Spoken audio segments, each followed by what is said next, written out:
પોરબંદર મહાનગરપાલિકામાં પેશકદમીથી રહેતા લોકોને પોતાનું ઘર મળે તે માટે તંત્ર સર્વેની કામગીરી શરૂ કરાઈ છે।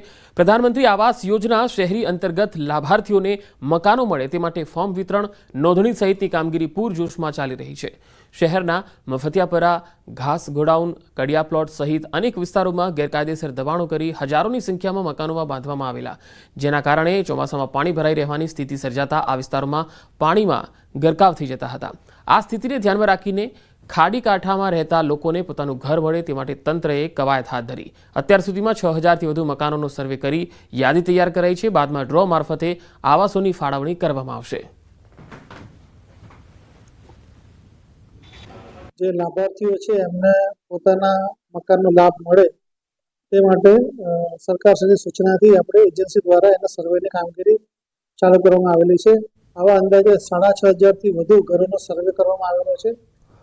મોડાસાના ધારાસભ્ય અને રાજ્ય સરકારમાં મંત્રી ભીખુસિંહજી પરમારે પોતાના જન્મદિવસથી નવતર અભિગમ અપનાવ્યો।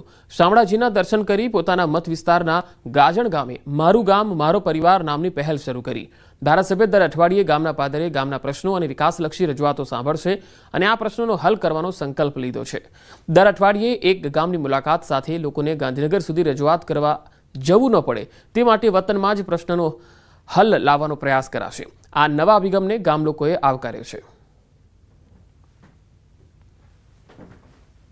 સૌપ્રથમ અમે ગાજણ ગામે